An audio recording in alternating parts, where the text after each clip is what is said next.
In 9, 8, 7, 6, 5, 4, 3, 2, 1.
Hey there! Sorry for the abrupt ending. I realized that I had the wrong thing uploaded, and before we got to the part where the wrong thing would play, I went ahead and cut it off.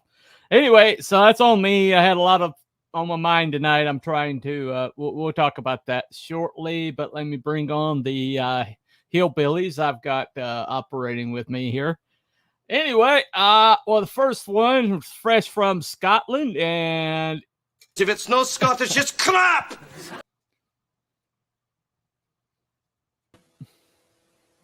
Hello.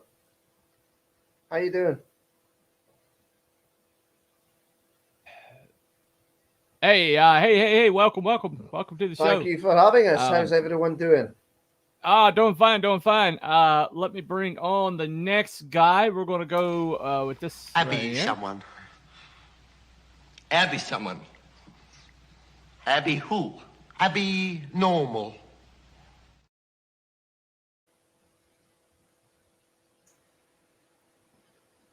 Hello. This is not the show I'm supposed to be on. Well, anyway, welcome to the show, Abby Normal. And, well, I guess we got to bring the last guy on, don't we? I suppose so. We have to, I really. suppose. All right. I guess. Sir, nobody worries about upsetting a droid. It's because a droid don't pull people's arms out of their sockets when they lose. Wookiees are known to do that.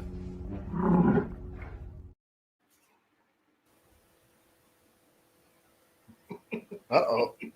Where's Jason? Jason! Where is he? Wrong video. Wrong video. Where is Jason? Wrong one. Drago's here. Eat your cereal, kids. That's the wrong one. All right. Anyway, tonight's going to be a little special. I sank the Titanic. Oh well, that's it. The stream's over. We know who's done it now. Spoiler alert. Anyway, Jason of Star Command goes back in time, attends this Titanic, and then it gets sunk. There you go. That's it. Stream over. Well, that's not exactly the theory I'm espousing tonight. it was Nicolas Cage that went back in somehow, time, right? All right, Nicolas Cage. There you go. Nicolas Cage trades faces with John Travolta. What the hell? Yes. Yeah, it wasn't Jean-Claude Van Damme, okay? No. Anyway. The grassy knoll. Was it Arnold? It was Arnold, wasn't it? Yeah, come on, do it. It wasn't Arnold. All right. Arnold fought Shokasugi on the Empire State Building. In Super Ninja 25. Can we focus? Can we just focus for 2 seconds? Focus. All right. All right. Okay. Anyway. Focus from Okay, well, let me introduce tonight. Basically, I'm going to try to make a case. there's plenty of theories out there. There's plenty of conspiracy theories surrounding the wreck of this vessel here in the image picture. And one of them is the one that I'm the one I think is most plausible, and yet still they're calling it a conspiracy theory, and they're saying it's debunked. And it's weird. It's the only theory that I'm seeing out there that are actively has people debunking it now, which I find very curious. This thing happened in 1912, after all, and so why are we still debunking a theory of something that happened in 1912? Why? Because it's still affecting us today. Okay, if I'm right, so. Right now, I've got the poll up, and we've got here on Cryptids and Conspiracies. There it goes again. And Conspiracies. We need some Anyway, cannabis. Holy shit. I got CRS, all right? I got CRS, all right. Anyway, Yeah, CBD. so here on Cryptids CBD and Conspiracies. Yeah. Anyway, but here on Cryptids and Conspiracies, we have four possibilities, right? It's either debunked, confirmed, in the middle, or undecided. Okay, and it's on the poll over there. So as you come in, it's in the chat because I'm sure that Wookiee's probably too lazy to have put it in his chat, but it's over in mine. So this is on the rabbit hole. Anyway, so if you want to come in and vote, all right. So I have to make my point tonight. These gentlemen are going to be more of a jury than they are going to be the panel. So to me, tonight you're going to get to be, to me, basically give you this conspiracy theory and see if these guys think it's either debunked, confirmed, in the middle, or they're undecided about it. So. Everyone likes the Spanish Inquisition. I know. Thumb screws are fun. Anyway, so we're going to start out. All right, so I'm going to play this first clip. This first clip kind of like sets everything up. So here we go. On April 10th, 1912, RMS Titanic set out on its maiden voyage from Southampton to New York. Britain's wonder of the world, Titanic, the 46,000-ton liner, set out proudly on her maiden voyage to America. On the night of April 14th, the ship struck an iceberg in the Atlantic Ocean. 2.5 hours later, the world's newest and greatest ocean liner sank below the waves. Over 1,500 people died in the freezing waters. Since the day of the disaster, legend has overtaken fact, and there are many questions surrounding the sinking. Was the voyage doomed from the start? Could the accident have been avoided? Who benefited financially? Was it even the Titanic that actually sank? Theories have encircled this tragedy for over a century, and we're about to set the record straight. Titanic never sank. That's right, there's a theory about insurance fraud that meant the Titanic ship itself never sank. Instead, some believe its sister ship, the RMS Olympic, was the boat that sank on that fateful night. Originally put forward by theorist Robin Gardner in 1998, the theory goes like this. In 1911, the Olympic collided with a Royal Naval warship. The accident damaged its hull and central turbines, but the ship's insurers refused to pay the $800,000 for repairs. Since the Olympic was being fixed in the same dockyard that the Titanic was being built in, and since Titanic followed the same design as Olympic, the owners decided to swap the ships, sink the Titanic, and collect the insurance to pay for the repairs. The Olympic would continue to sail the seas until it was retired in 1935. But in reality, it was the Titanic. The tragic loss of life occurred because the plan to rescue everyone was completely botched. According to Gardner, the swap would have been relatively easy to achieve, because the ship's name was only put on removable objects like lifeboats and the ship's bell. Even though photographs clearly show that the ship's names were put on their bow, this theory seemed quite plausible until you really think about it. Maritime author Mark Chirnside pointed out that it cost $7.5 million to build Titanic, but White Star Line insured it for just $5 million. This means the loss they made on Titanic was greater than the cost of repairs on the Olympic. Furthermore, the shipwreck has the number 401 stamped all over it. This was Titanic's hull number, not Olympic's. Nevertheless, some people still believe it was a scam, and that the scam was the brainchild of the owner of White Star Line, JP Morgan. The theories involving JP Morgan don't stop there either. He was one of the most powerful bankers of the time, and if the financier didn't sink Titanic as part of an insurance fraud, he orchestrated it to kill his rivals who opposed the creation of the Federal Reserve. But the titanic weight of evidence against this theory being true might explain why there's another version of it floating around on the internet that says the Rothschilds planned it. But there's even less proof for this than the Morgan theory. So I'm afraid for all the conspiracy enthusiasts out there, the story of Titanic is simply a tragic example of a maritime disaster.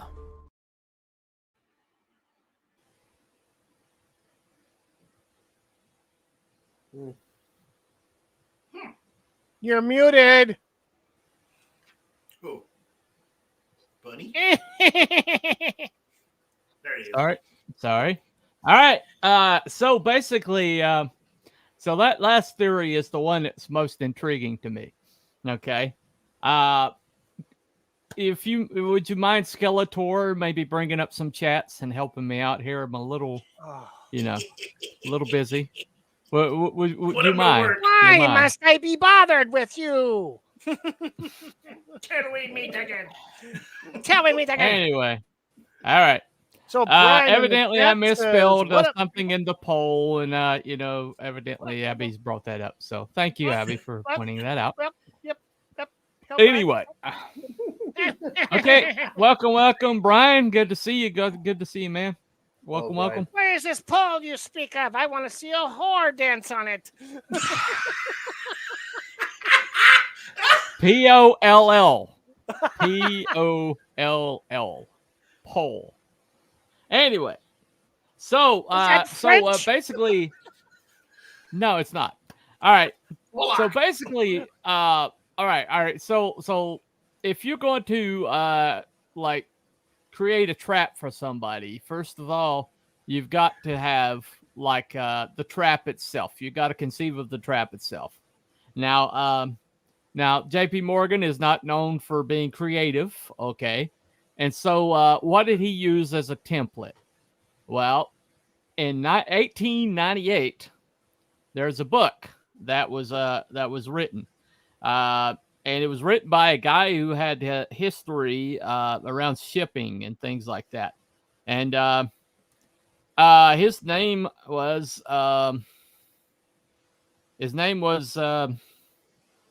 Morgan Robinson. Okay. Now let me read this article right quick. It was a clear, chilly night in April. The largest vessel ever to float, at 800 feet long, displaced 45,000 tons, and declared unsinkable by all who had seen her, was gliding through the water, roughly 25,000 peacefully sleeping passengers. 2,500. And then suddenly it struck an iceberg on a starboard side while moving at 25 knots. The ship was 400 nautical miles from Newfoundland. The ship sank quickly, and due to an insufficient amount of lifeboats, took a majority of passengers with it. Story sounds familiar. Anyone with even minor knowledge of Titanic. However, that story isn't a description of what happened to the Titanic. That's actually the plot of a novel titled Futility, which was released 14 years before the Titanic ever set sail. Okay. 1898, a man named Morgan Robertson penned a novel called The Wreck of the Titan, or Futility. The story was that of a man named John Rowland. I don't need to read the plot, but the similarities between the Titan and the Titanic go far beyond a name and an iceberg. The length of the Titan was 800 feet. The Titanic, 882. The speed at which the Titan cruised into the iceberg was 25 knots. The Titanic's was 22.5. The Titan held 2,500 passengers. The Titanic held 2,200. Though both had the capacity of 3,000. Both ships were British owned. Both ships were hit the starboard bow around midnight. Both sank in the North Atlantic, exactly 400 nautical miles from Newfoundland. Both had a severe lack of lifeboats, Titan holding 24, the Titanic carrying 20. Both had triple screw propellers. And though there's a few differences, they are few and far between. Example, the Titan sinking left only 13 survivors. Titanic left 705. And the Titan actually capsized before sinking, while the Titanic split in two pieces. And let me see. But that was a novella that was released in a by a British, no, I'm sorry, a New York publishing company, and like this guy in 1215, 2 years after the Titanic sank, he died in a hotel room mysteriously under strange circumstances. He died standing up, and they ruled it a heart. Something going with the heart, but when they found him, he was standing. Anyway, but when they asked him about the similarities when the Titanic went down, this novel was known, okay? It was well known.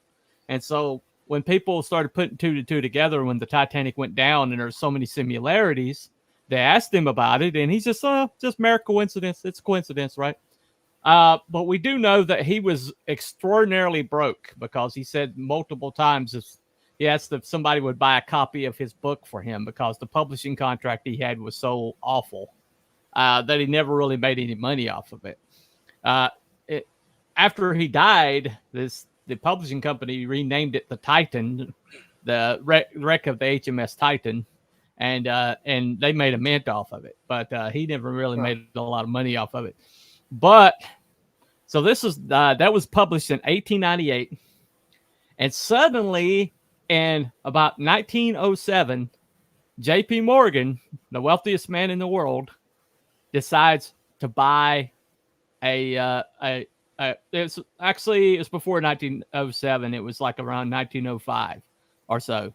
But he decides to suddenly buy up a cruise line, and so he buys a holding company that had basically one of their holdings was White Star Line. Okay. And soon after that, the conception came up for 3 ships, the Titanic, the Olympic, and the Britannic. And so the first one to be sent out was Olympic, and then Titanic was the middle ship, and then the Britannic. And so all this happened around the late 1900s. And it was ready to the Titanic was ready to float by 1912. And but let me play something right quick about this novel. I found something Orson Welles, so I had to play this. So my man Orson. Here we go. What we've been looking at is a trip to the moon. It's an illustration from a book by Jules Verne written in the last century, long before such a voyage through space was even conceived of as possible. Reality has more than once been foreshadowed by fiction. But here, just for example, is something that goes beyond, far beyond, anything we might ascribe to mere coincidence. In 1898, a little-known author named Morgan Robertson wrote this remarkable piece of fiction about a luxurious ocean liner, larger than any ship existing in its time, filled with wealthy passengers and a rich cargo. And on its maiden voyage, this ship, labeled unsinkable, struck an iceberg one starry April night and sank in the cold waters of the North Atlantic. Now, 14 years after this book was published, a British shipping company, the White Star Line, built a vessel of almost exactly the same dimensions as those imagined by Robertson in his novel. It too boasted a list of wealthy and famous passengers and made the audacious claim of being unsinkable. And one starry night in the North Atlantic, one April night, April 14th, 1912, it struck a giant iceberg and vanished beneath the seas. Now, the similarities of size, speed, and fate are truly incredible. But the most startling parallel of all, Robertson named his fictional ship the Titan. Its real-life counterpart, as we all know, was the Titanic.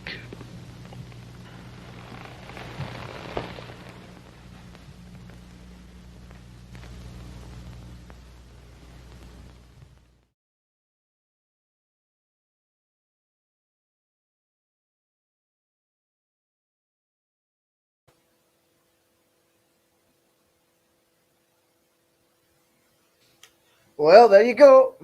Okay. All right. Two possibilities. Morgan Robertson can see the future. Other possibility, somebody read that book and had the money. And all right, welcome, Mr. Good Stuff. Thank you for entering the chat. Hello. Anyway, but the possibility is that Morgan Robertson's book was used as a template. And the template to do something that would build these ships to the exact dynamics of the of this ship, the Titan, and use the what happened to the Titan as your plan. For whatever you're planning to do. Okay, so what sounds more like a feasible? Somebody be able to see the future, or somebody basically taking that book and using it as a template? What say you? What sounds more plausible? Template. Okay. What do you think? What do you think? Go ahead. I mean, there's always biblical prophecies, of course, as well. That's technically the future, but I would say, I would say they use the book as a template. Okay. Yeah. All right. All right. What do you say? Like You the Wookie? blueprint. Okay. Abby says blueprint. Okay. We say Wookie. Yeah, I think he used it as a guide. Yeah, I think it's a guide. Very plausible. Okay. I mean, the book came out 14 years prior. Right. J.P. Morgan was a very educated man, very astute man. Culture. I'm sure that books and things like that were. Well, this was published in the New York. It was published in New York, and so J.P. Morgan was a New Yorker. Yeah, it was a New Yorker. And so we know they released in the same city where this thing was published. So, it's very and it was a popular book. Read that book.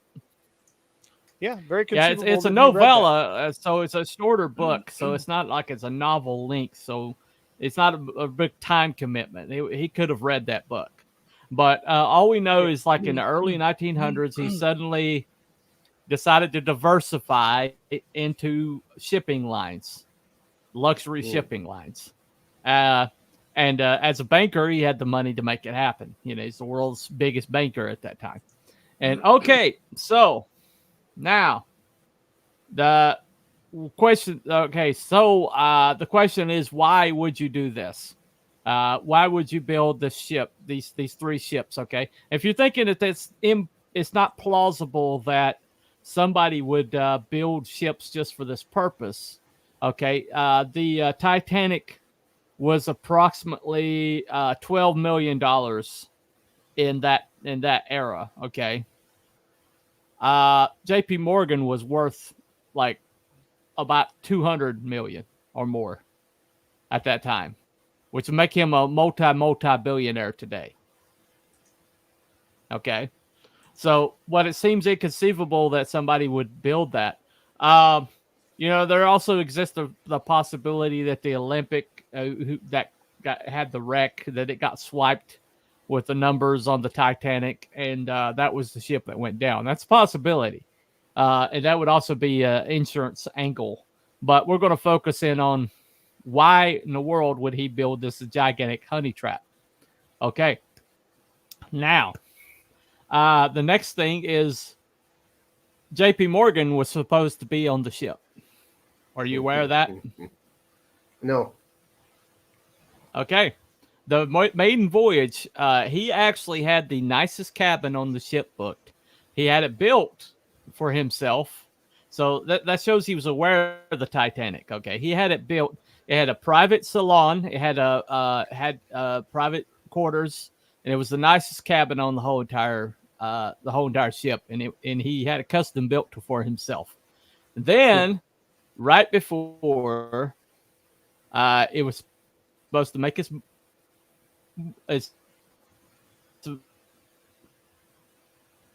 voyage, this happened. John Pierpont Morgan, widely known as J.P. Morgan, was a prominent American financier and banker in the late 19th and early 20th centuries. His financial empire made him a towering figure during the Gilded Age. Morgan exercised enormous influence over the nation's policies and the market forces underlying its economy. His decision to alter his travel plans aboard the Titanic proved to be a matter of life and death.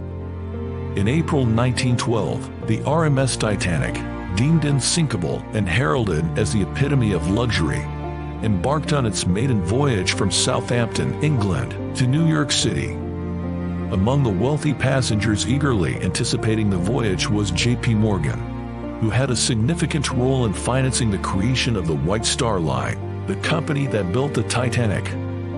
Just days before the Titanic's departure, J.P. Morgan decided to cancel his planned trip. The exact reason behind his change of plans is still a subject of speculation and debate, as no definitive evidence has surfaced to explain his decision. Several theories have emerged to explain J.P. Morgan's cancellation.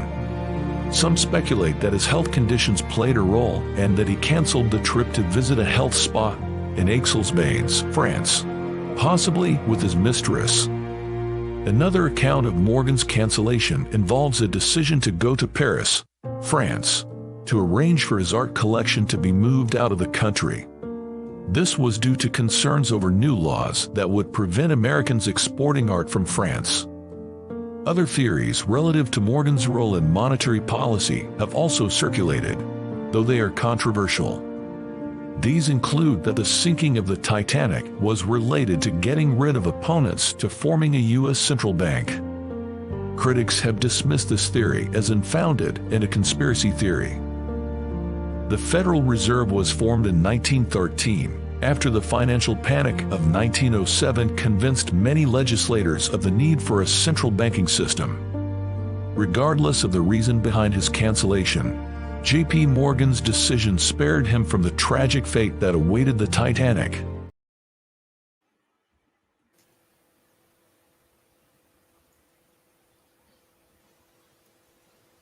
There are no coincidences. Okay. 1 second. I had to add some moderators right quick. Okay. All right. So J.P. Morgan wasn't on the ship. Okay. Now, who else was on the ship? There was an individual that was on the ship who actually controlled most of the real estate in the United States. All right. All right. Anyway, all right. So he controlled most of the real estate in the United States. I think percentage was like really astronomical. I think it was well over 50% of the all of the. Can we just focus here, guys? Can we just focus for 2 seconds here? All right.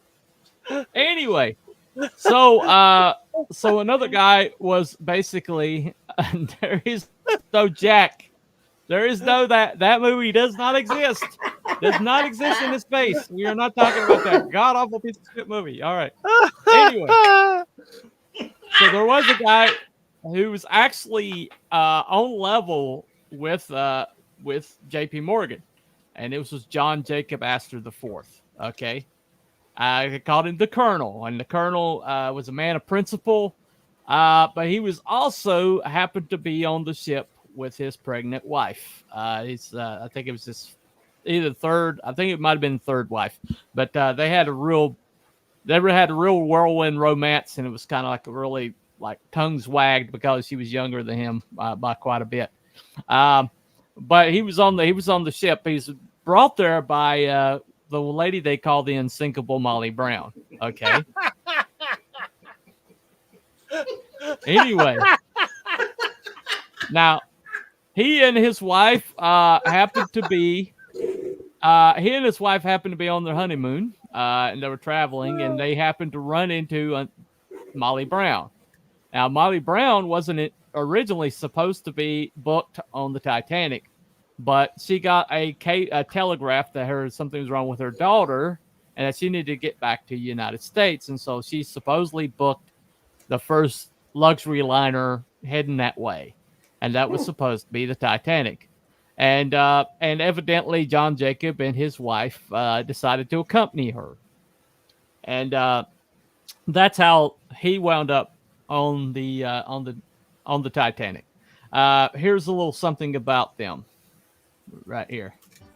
Like most of his contemporaries, J.J. Astor knew all about the technological innovations of the age and had even written a novel on the subject.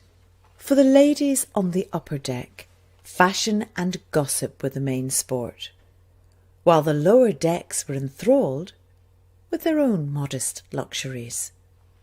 Titanic left for New York in April 1912. Neither technological innovation nor wealth was to make any difference.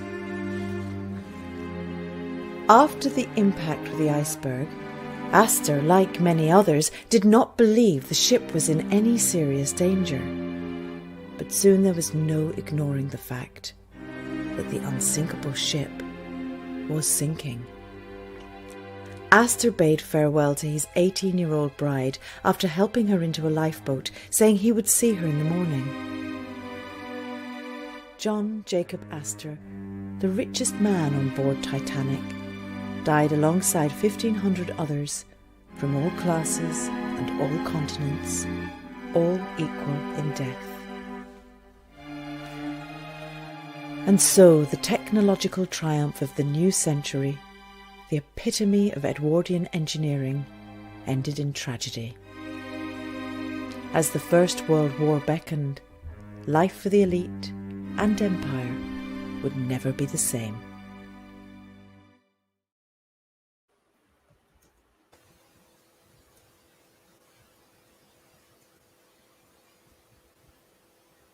Well.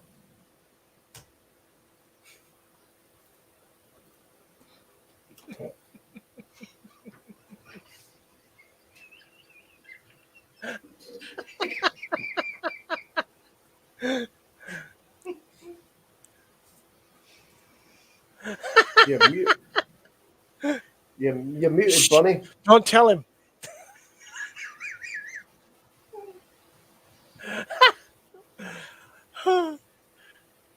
There is no sound, Bunny. We cannot hear you. You're muted, Bunny. Sorry, I unmute myself and then it immediately mutes me back. I don't know. StreamYard's is screwing with me. All right, so can we get away from the parkour for 2 seconds? All right, just for 2 seconds. Can I conduct the show here? All right. Anyway, all right, I'm back. All right, so John Jacob Astor was like the only person. He was the most rich person on that ship. Okay. Levi Strauss, Isidore Strauss was on there. I'm sorry, Isidore Strauss was also on there, and so was Francis Guggenheim. You might have known for the museum.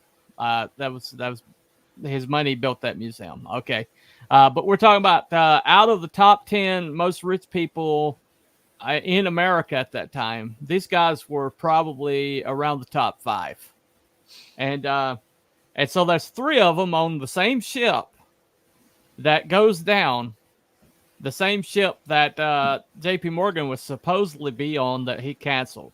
Okay, and not only did he cancel, but everybody that he was like that was like in his inner circle canceled and didn't go on the Titanic either. Huh. And basically, you know, all of they basically canceled, and so, you know, and so he went down with it, and so did Isidore Straus, and so did Guggenheim. But they found, out of all the bodies that they couldn't find, they found John Jacob Astor and they found Isidore Straus. They never found Guggenheim, but they did find those 2. And so out of all the bodies that they didn't recover, they did find those 2. It's like they were specifically looking for them or something. Or they knew where to look. I don't know. Anyway, so I was reading through today, and everybody that like criticizes this theory.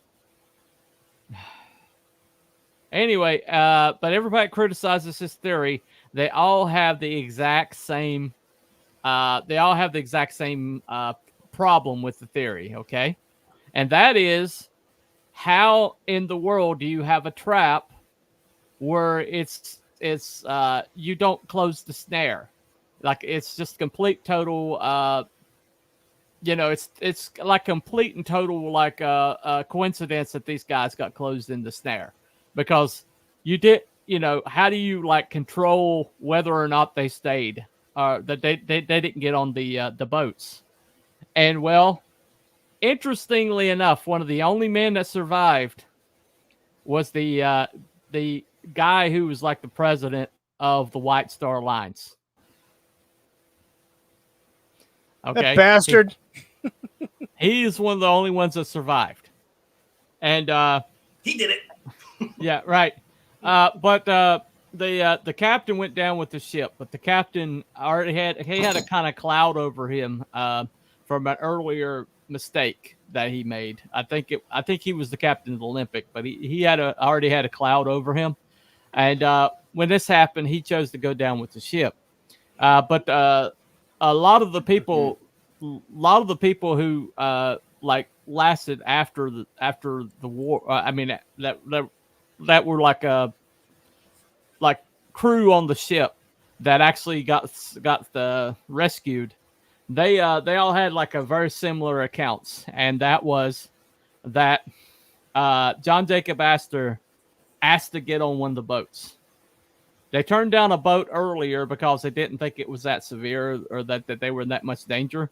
But later on, when it became very apparent that the boat was going down, he asked to be on the same boat with his wife, who was clearly pregnant.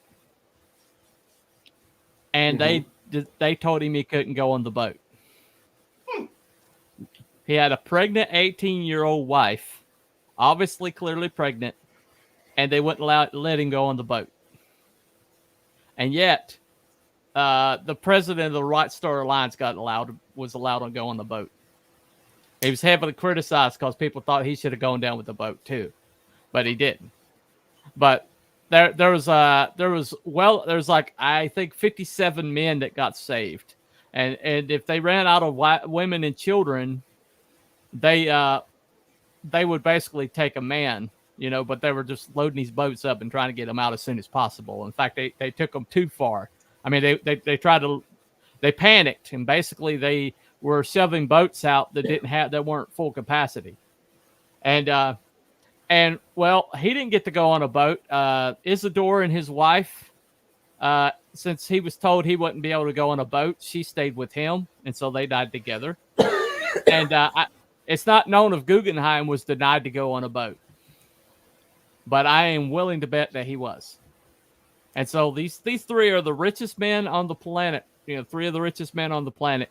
And out of all the people that were allowed to go on these boats, these three men were denied. Or at least two of them we know for a fact were denied. You said that Guggenheim's body was never recovered. Yeah. He was definitely on the ship, though. Yeah, he was definitely on the ship, yeah. Right. Okay, I was just starting to wonder there if he maybe not gone on. Well, you his know, body was never recovered, but I didn't really go down that rabbit hole to see if he might have survived. I'm sure that been under... I'm sure there were, I'm sure there were plenty of other bodies weren't recovered as well. So. Right.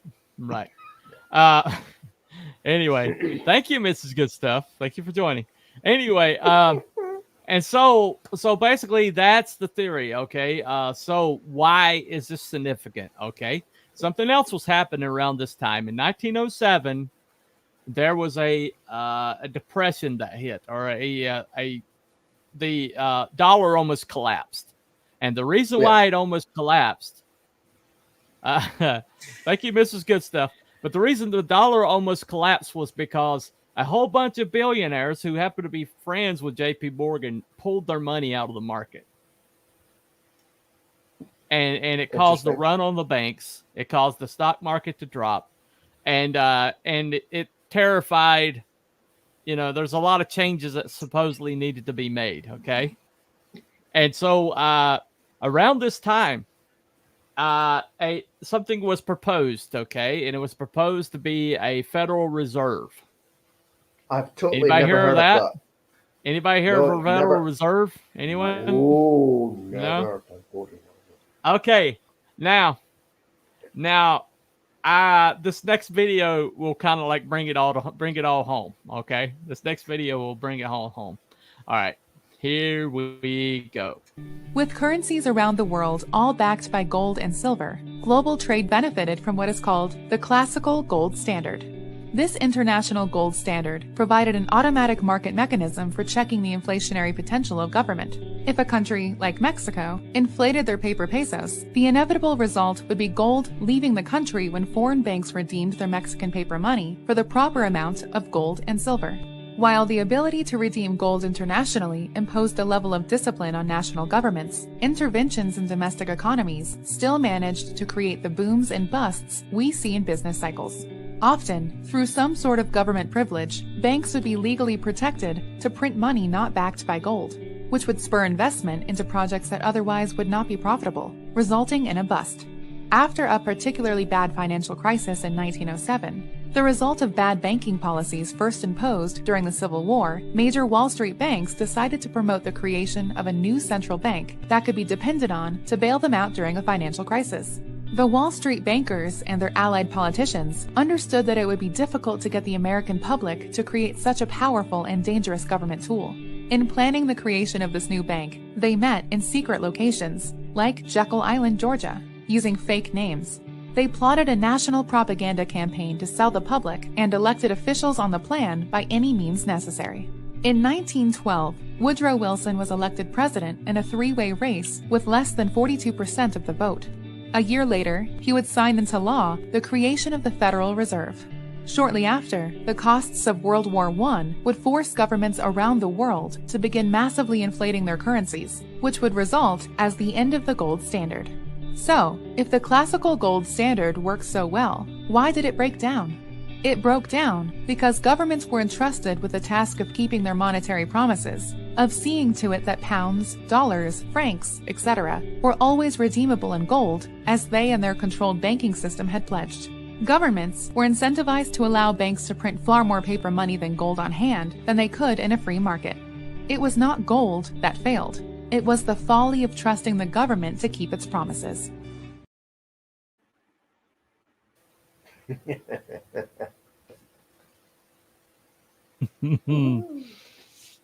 Okay. You see where I'm going here. All right. Thank you. Thank you. Good stuff. So you have a good time, guys. All right. Okay. So, all right. If you're going to basically, if you're a banker, which JP Morgan was the biggest banker in the world, and fucking Woodrow Wilson, right? But if you're the now, the 1912 presidential election is one of the most controversial presidential elections in American history. He only won with 42% of the vote, and there was a lot of shenanigans that happened, including a third-party candidate who just showed up at like the last minute and split the vote. for the How other did that candidate. occur if they were supposed to get, a specific number of electoral votes? Because we're still using electoral college at that time. So how the Well- hell, with him 42% of the vote, he only got 42%? Well, did you not hear what I just said? A third-party candidate showed up at the last minute with a mysterious amount of backing and managed to split some of the vote off. But it doesn't matter. He had to win. He had to get to a specific number of electoral votes to become president. Otherwise, it becomes a runoff. Yes, he did. Well, the rules actually changed after that. So you're talking about the rules now, but the rules then allowed for it. And this election was one of the reasons they changed that rule. Oh, Brian. See you, hey Brian. But this election was one of the reasons they changed that rule. Okay. And so, all right, you get your man into place around 1912. Yeah. And in 1907, did you see who bailed out Wall Street in 1907? Yeah, Morgan. J.P. Morgan. Good Okay. old Morgan. Just like in 1990, what was it? 20. When was the banking crisis? That was 2008. 28, something like that. 2007. 2007. Okay. Who bailed out the banking then? BlackRock.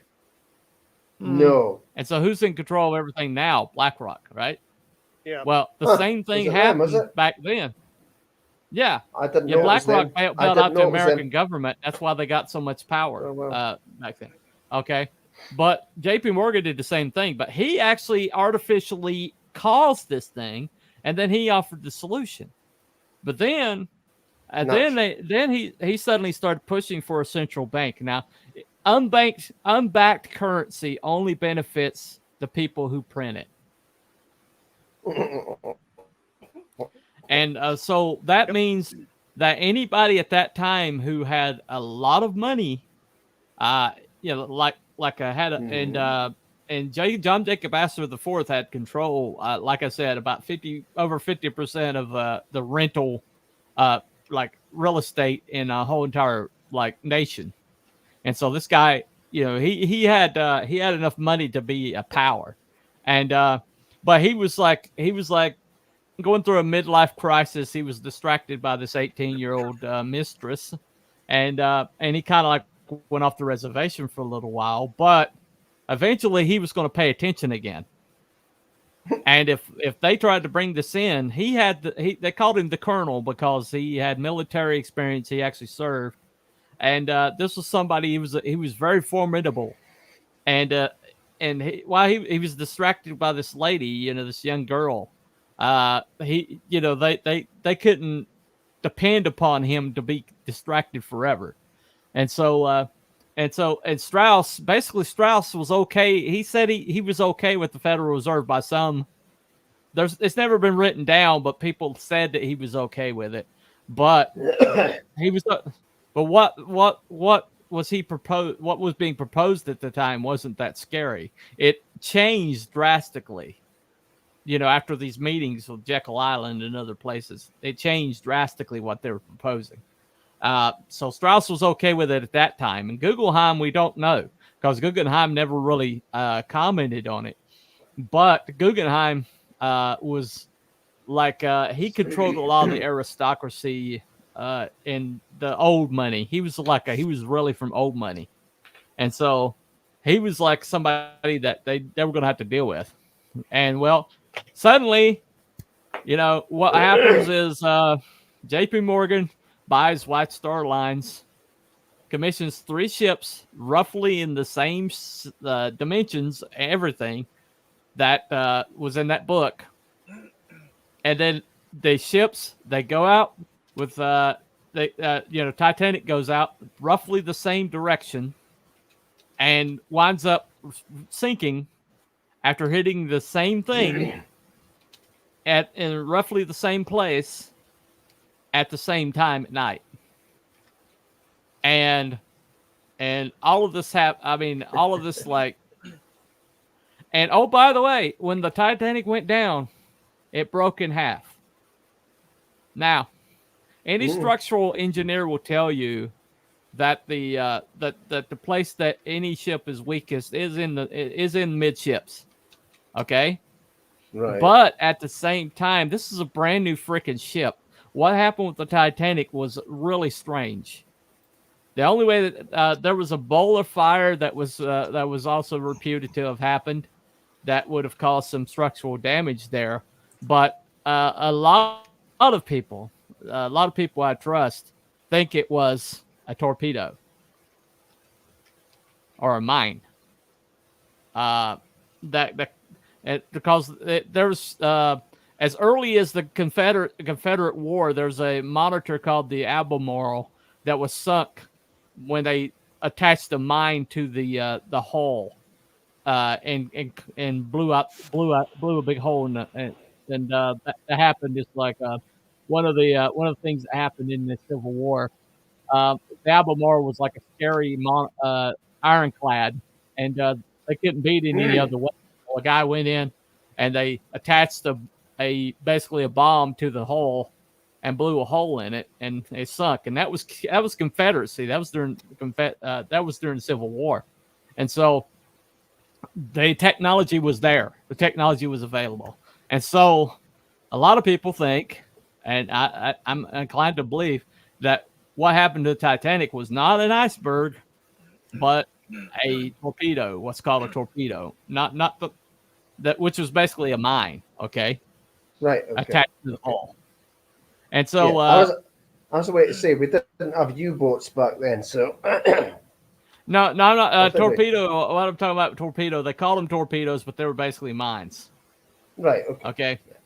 I'm sorry, the terminology changed. Later on, but okay. So now they would call this a conspiracy theory, and the reason they say it's a conspiracy theory is, number one, why would somebody as monetarily astute as J.P. Morgan spend that much money on something that he was just going to turn around and sink?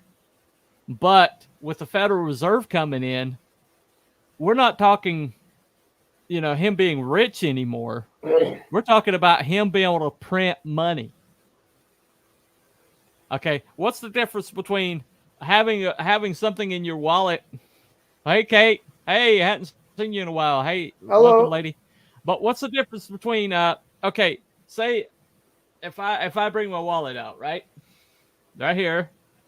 Now, if I go to purchase anything with this, what's my purchasing power? Whatever's in your wallet. Whatever's in my wallet, whatever's in my account somewhere, or my credit line. Okay. Now imagine if I were able to put something about this wallet that made my I could basically, for anything, backed or not, I could say, okay, wallet, give me $100, and I would get $100 out of that wallet. What's more preferable? A limited amount in an account somewhere backed by currency, or me being able to say, ka-ching, okay, I want to buy that car, print the money. What's more attractive? Let me think. Okay. All right. Money out of thin air sounds good. Okay. Oh yeah, money out of thin air, and insurance which fraud, is still going on. It's still going on now. It's still going on now. Okay. Oh yeah. That's why they're still debunking this conspiracy theory and saying, "Oh no, J.P. Morgan didn't have anything to do with that," because this had to be, this has to be like just there you go. Just a random happenstance. Not Brian in the chat says it's the difference between owning a bottle of Jack and owning a distillery. Yes, exactly. Yes, exactly. And so, and we know for a fact that J.P. Morgan was like extraordinarily, what's the word? Greedy. He was extremely greedy. Okay. The monopoly man is basically J.P. Morgan, and I don't know if you've noticed that. I think I heard that. Yeah, that. But basically, so this is the most. This guy is being greedy like few before and few since. Controlled all the banking systems, and the reason why he controlled the banking systems because it's 1907. You know, round about the time he bought White Star Lines, he bailed out the government out of an artificial shortage that he created. And then, just a few years later, our currency was backed by gold until Nixon. Not technically. And why didn't you say that here? Why didn't you say that on panel? Why are you putting it in the chat? You're on the panel for a reason, dude. It's anyway. probably in the head. Okay, whatever. All right, yeah. I don't know. No, seriously, I thought Nixon took us out of the gold standard. I remember that distinctly in a couple of those Wall Street stupid ass movies where they pretty much said Nixon took us out of the gold standard. Well, the gold standard still existed, but we're talking about a credit line. But we're not talking back to currency. We're talking about a credit line. Okay. And so the credit line, the Federal Reserve set up a credit line, unlimited credit line. Anyway, 2 ships had changed the Olympic. It was damaged. Yeah, we already talked about that. We're not going to focus on that one because I'm trying to get my theory kind of settled here. Okay, but yeah, the Olympic. It's a possibility the Titanic was the Olympic. We did cover that. But anyway, so that's pretty much my theory. Now, this is where the rubber meets the road. If I did my job right, I should get some confirms here. Okay. Now, so this is where the rubber meets the road here. All right. So, what are you giggling about? Seriously, what are you giggling about now? What you done now? Nothing. I haven't done anything at all. Yeah. Really? I'm surrounded by kids. Yeah. I'm surrounded by children here. Anyway, all right. So, Cruel, you're the only one that's with me anyway. 2 children and a Cruel. All right, Cruel. Apparently so, yeah. Apparently so. All right. All right. So, Cruel, is it debunked? Is it confirmed? Is it in the middle? Or is debunked would mean that I'm full of crap. This was a random happenstance. It's just a tragedy. Confirmed would be I'm absolutely right. You know, JP Morgan is the devil, and he killed all these people to get those 3 men, and he's a piece of shit, and he's burning in hell for all eternity. Or in the middle, that maybe he took advantage of something that happened. It just so happened to happen, and he took advantage of it later on. Or are you undecided? So, which one is it? Well, I've seen the fall of the cabal. Huh? I've seen the fall of the cabal. So, yeah, I believe these guys. I believe these guys were a threat to the Federal Reserve. So, okay. But I'm thinking to myself, you talk about the level of greed this man had. Yeah.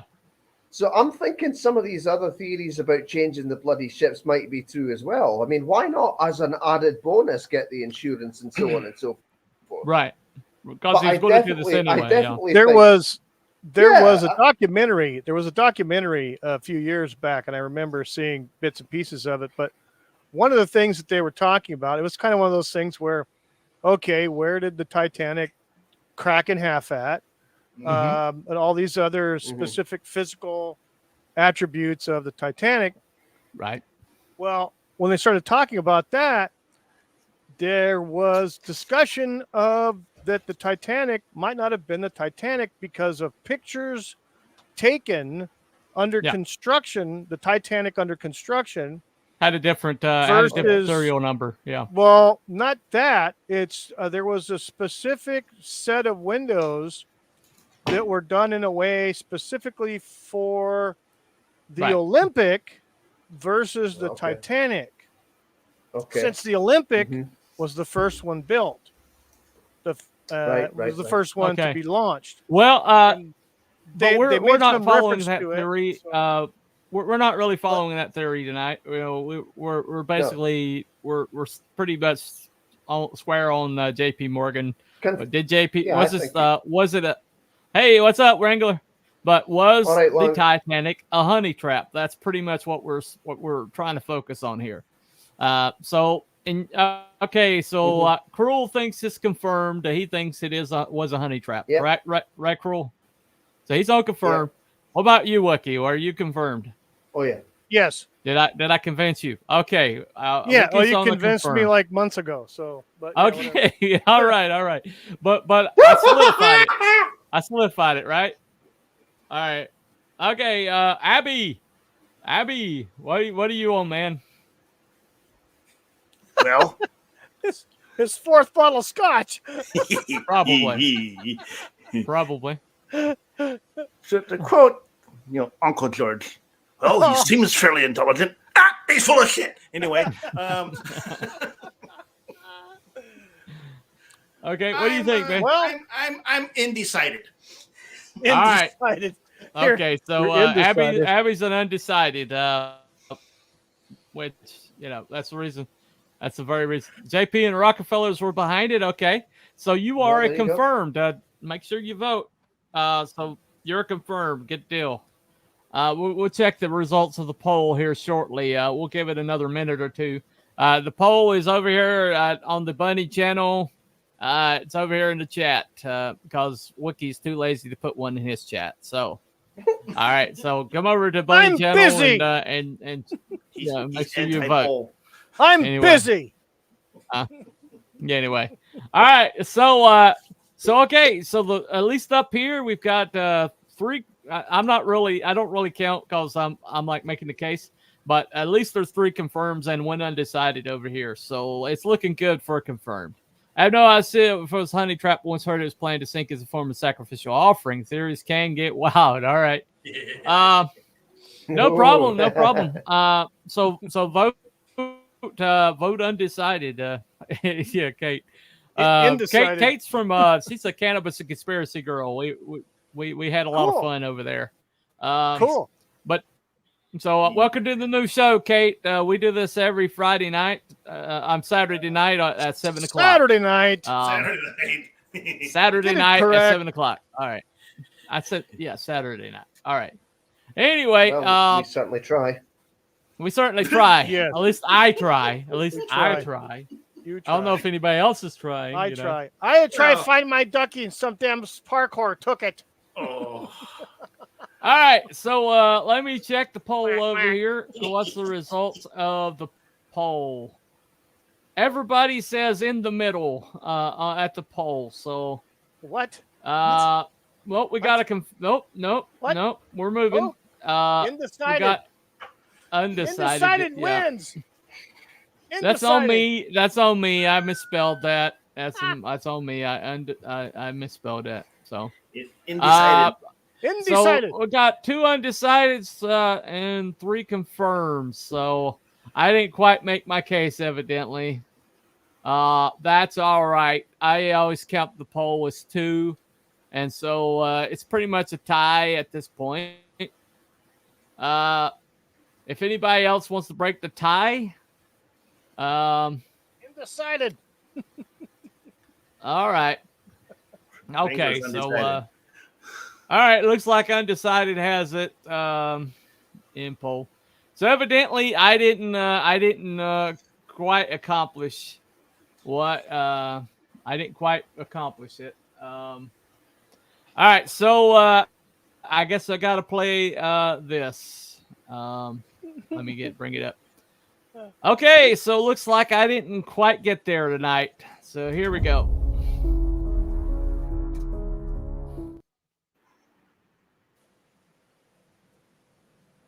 Well, there you go. Yeah.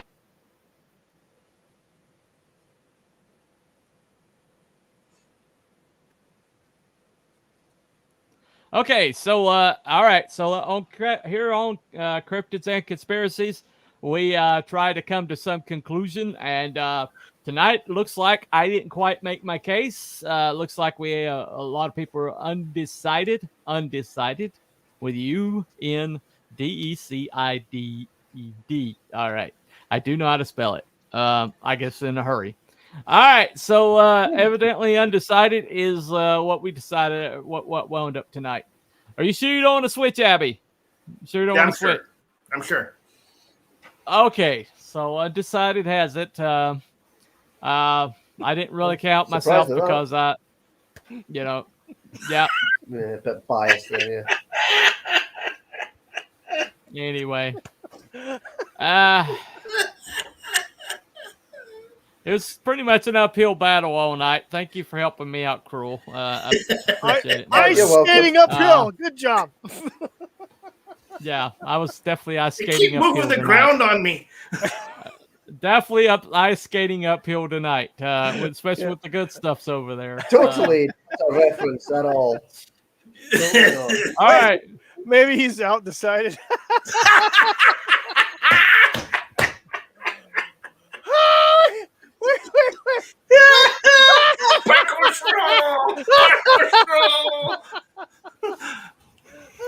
Yeah. All right.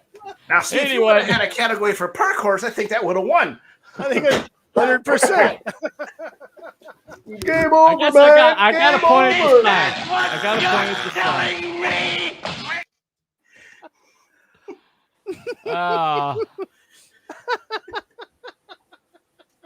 All right, I got to play it at least once. I guess we have to get that in. Yeah, apparently once every show at least. Every once in a while. All right, okay. All right, well, thank you all for coming. Thank you for the parkour down here or whatever for coming tonight. I did my best. If you watch this show back and you yeah.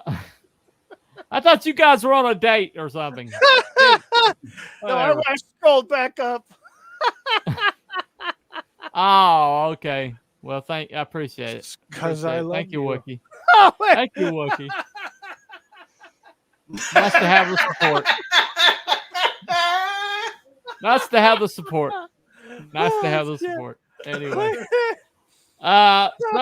so evidently I didn't make my case totally tonight. But we are dealing with conspiracies here, and so there is a lot of wiggle room. Maybe next time. All right. Well, that was our conspiracy. What's our cryptid for next week? What are we going with? Crawlers. Yes. Crawlers. Also know or we could do rakes, and not the garden variety either. What the hell you? Yep. There's a couple cryptids. They're called crawlers. Also, nobody knows who those are. No. Nobody knows what those are. Okay, we can do the Dog Man. There's a lot of Dog Man channels on YouTube. How about the Chupacabra? Well, Chupacabra. That's it. We're gonna do the Chupacabra. Chupacabra. When did we do the Chupacabra? We did that. No, we didn't. Chupa me pee. I don't know what. Chupa the parkour. We haven't done Chupacabra. No, we haven't. Chupa the parkour. Plus, I have a piece of footage that nobody's been able to debunk so far. Bog people. Feral humans. No, we're gonna go with Chupacabra for next week, guys. Chupacabra. Holy shit! That was a bad movie. Chupacabra. Chupacabra quesadillas. That's right. Good. Good. All right. Yep. All right. So Chupacabra is next week. Armadillo fritters. Don't forget the hush puppies. We have definitely gone too far afield to bring this back. Nutra Rat tacos. You gotta put B-Dog's comment on there. My Cobra.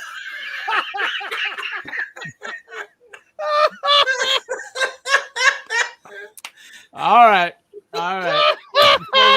Before we go too far out, that's what the parkours are for. It's all coming together now.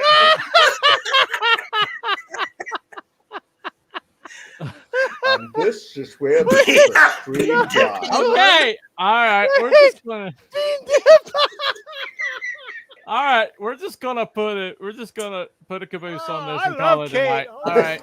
Well, thank you all for coming. Time, Kate. I'm drooling. Thank you for a good time. Thank you for coming and helping us out. And, we couldn't do this. We wouldn't be worth doing it without you. This is every Saturday night, 7:00. Because we're could nothing you stop without the bringing chat. up the same damn comment so I can end the damn show? Would you please just do it for me? just do it for me. All right. All right, I'm just ending the damn show. All right, I'm just ending it. All right, have a good night. We'll see you next Saturday night. Good night, everybody. Bye, everybody. Like button.